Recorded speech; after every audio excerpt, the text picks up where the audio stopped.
The views expressed on the Nova Society are those of the panelists and guests and do not necessarily reflect the views or opinions of the Phoenix Research Institute or any institution which any panel member is associated. Welcome back to the Nova Society. I'm your host, Dr. Brooklyn Ann Weldon, and I'm here with my favorite panel, and I hope your favorite panel, Dr. Mark Bound and Dr. Scott Gershwer. Today we will be answering listener emails, and we have a question from Deidra, who lives in Miami, Florida. And Deidra asks, the government shutdown is having a serious impact on air travel here in the United States. I know agencies like the Post Office and IRS are still up and running, but air traffic controllers seem to be in short supply. I know that travel numbers from foreign countries are down this year, but I've noticed that travel to Miami's beaches is also down. Do you think this has anything to do with flights being canceled due to the shutdown or due to something else? Something else. Something else. Something else, I agree. Something else. The Canadians aren't coming, Deidra. Check this out. 28 million people visited Miami-Dade County in 2024.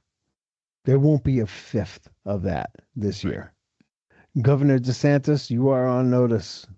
President Trump, you are on notice. This is one of the great places to go to visit when you come to the United States, and nobody wants to go there because you have turned it into a fascist, horrible place that you have not rebuilt after the hurricanes that hit. You've isolated our allies, us from our allies, and you're promoting our enemies. And it is very negative for the entire United States, but Florida's feeling the brunt of it. Yeah, I'm sorry, Deidra. Yes, air travel has been impacted. Of course, we've seen that in the news because of the shutdown. Air traffic controllers are no longer getting trained, or in some cases paid. It's an issue. But the problem you've got there in Florida is pretty much the same problem they have in places like New Hampshire, Vermont, Maine, New York. The Canadians basically have thumbed their nose, and this was before the shutdown. Trump's policies, when it comes to Canada, and the way he's talked about Canada being the 51st state, and they're terrible to deal with, and all of this. The Canadians came together. The Canadians absolutely came together and basically thumbed their nose to the United States and said, you know what? Okay, fine. There's reports today, and there's been reports for the past month, where liquor sales, that great Kentucky bourbon that comes out of the United States, nobody's putting it on the shelves in Canada, and that's hurting that industry. So, sorry, guys in Kentucky, you voted for them. You got them. There you go. There's so much here, and it kind of surprises me that Canada, in my mind, I'm from the upstate of New York, which people from down in Scott's neck of the woods where he grew up would call us Canadians anyway, because we were up there in the frozen north, in the Hicks, Canadian Hicks. It surprises me. Canada always was just this nondescript country. Everybody knew they were nice, and they played hockey. And their national sport wasn't hockey, but actually lacrosse, believe it or not.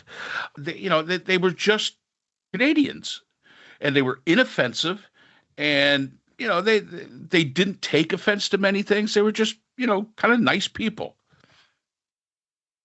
If you see the Canadians today, they are becoming ferociously patriotic, to the point where I was watching the Yankees play the Blue Jays the other day, and they were doing the national anthem of Canada. And I got news for you. There wasn't a silent voice in the house. And when they played the U.S. national anthem, because the Yankees were there was a bare smattering of clapping. You've insulted them. We find out that the Canadians can be insulted, and when you insult them, they do take it personal. And that's half your problem right down there in Miami. Like Scott said, you're going to have a fifth of the people visiting the Miami-Dade area than you had in the previous year. And I'm going to tell you right now, a lot of those are going to be Canadians. And that's going to go for Vermont, New Hampshire, New York, Maine, all those northern states that border Canada are going to really run into some of the same problems. Now, the one place that borders Canada that is not running into that problem is Washington State, surprisingly enough.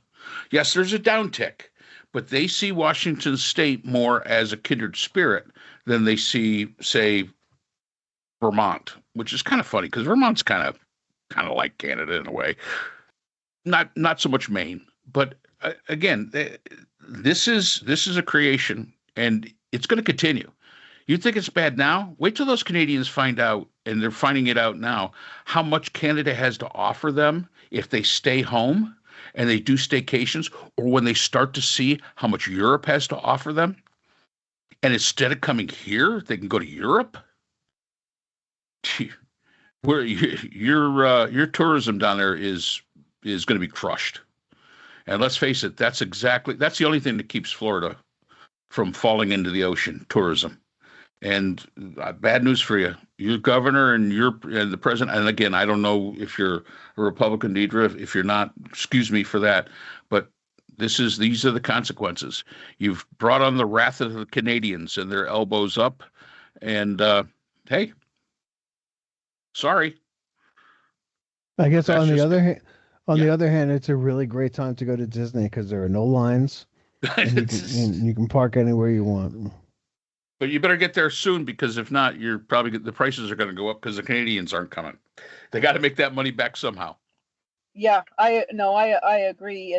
It's the shutdown is relatively recent, so the air situation with delays and no air traffic controllers, because of course they're not being paid. They can't afford to simply work for nothing, so they're calling in sick, many of them, and they're working other jobs that they can work quickly, pick up quickly and work quickly and get paid for.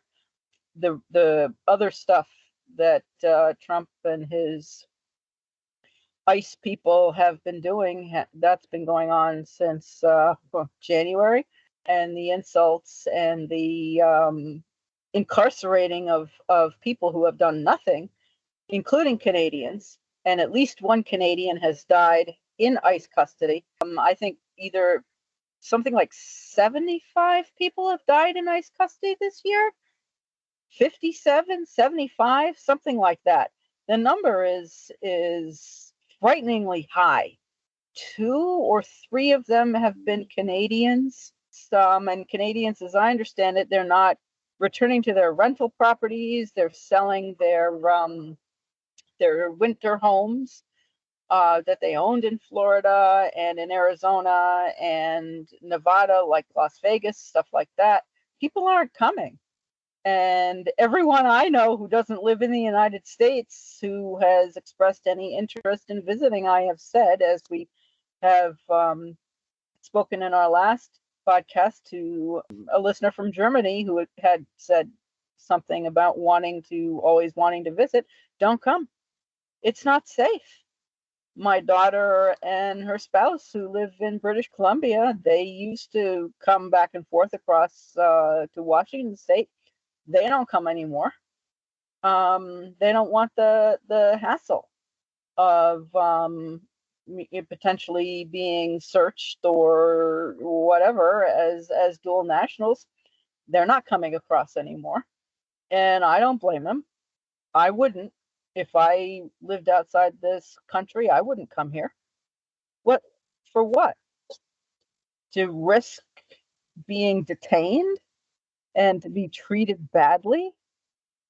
There's not, I mean, and Trump is already bellowing and preening about having the World Cup and the Stanley Cup and the 250th birthday of the United States, God help us, next year, and he gets all this stuff. I just can imagine. And Kristi Noem of Department of Homeland Security has said, "Oh, ICE is going to be all over everything, everywhere." Well, I hope people stay home to keep themselves safe. Watch all this stuff on TV. The Olympics in Los Angeles, right? 2026. People need to watch on television and stay home and keep themselves safe. I was thinking about Wizzo chocolates and the Crunchy Frog. and not and get and the spring surprise and getting something that you don't expect.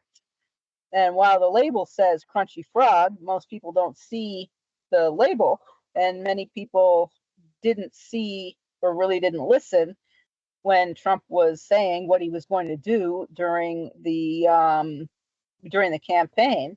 And with the spring surprise, I guess that is everything that probably should have been considered by anybody who really thought about who he was or who he is. And unfortunately, people thought only about the apprentice and who they believed him to be, not the person he is. And people did not listen to the duty to warn psychiatrists who attempted to alert the public That's prior to great. the election. Brooke, that's awesome that you just compared Trump to a old Monty Python sketch. Yeah, well, I was thinking about it the other day with the crunchy frog. You mean And you don't take the bones out? Well, if yeah, you you took the don't. bones out, they wouldn't be crunchy, would they? Yeah, exactly. And spring surprise.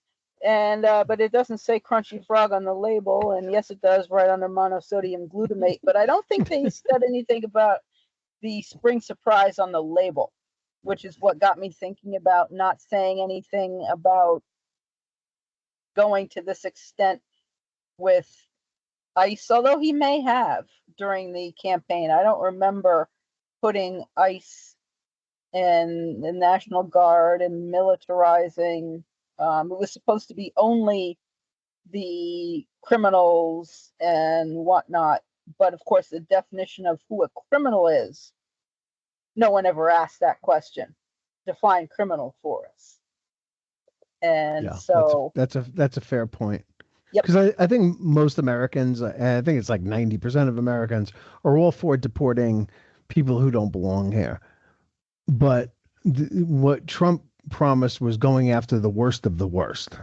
And that's not what's happening right now. It's not even close to what's happening right now. Like far fewer people who are the worst of the worst are getting deported than just people living out their lives and doing things who, yeah, came in illegally. Most of them didn't cross the border down south. Most of them flew into an airport and just overstayed their visas. And, um, you know, but can they be deported? Yes, absolutely. There are some really interesting stories about people who've been here for like 25 years, 30 years, have families that are all born here, are well established in the community. There's a chef, Sergio, down in Texas.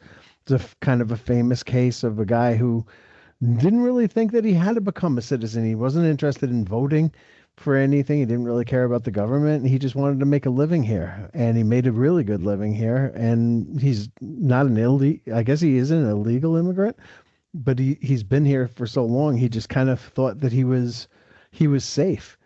But yeah, most Americans would say, yeah, get that guy out and let him come back in the right way.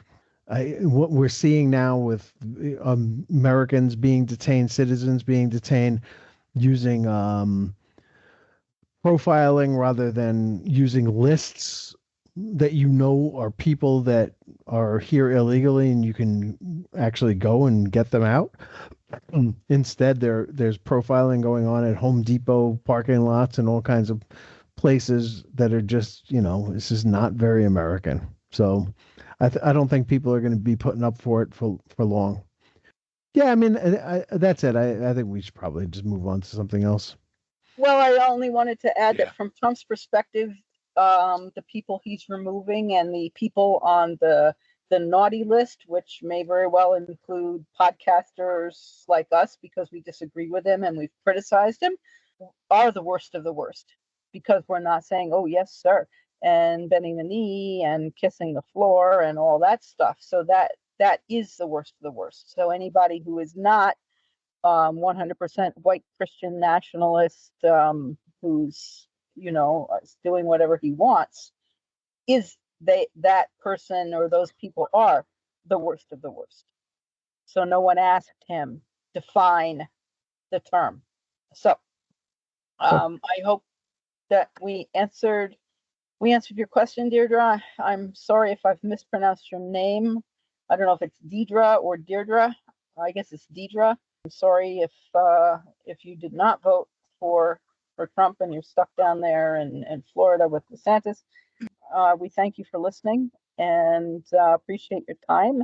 And if you're not yet subscribed on the platform of your choice, please do so, because subscribing is free, and we do appreciate all of our subscribers. So thank you again, and we will see you next time on the Nova Society. The Nova Society is a production of Nova Society Media, a division of the Phoenix Research Institute. We'd like to thank our production partners, Buzzsprout, who hosts the Nova Society, Audacity, our editing partners, Apple iTunes, the largest source of podcasts and music on the internet, Spotify, the most popular platform for the Nova Society, and iHeartRadio, your source for all things music and podcasting. The Nova Society is available on all of these and other quality platforms listed in our description. We'd also like to thank all of our listeners. Without your support, the Nova Society would not be possible.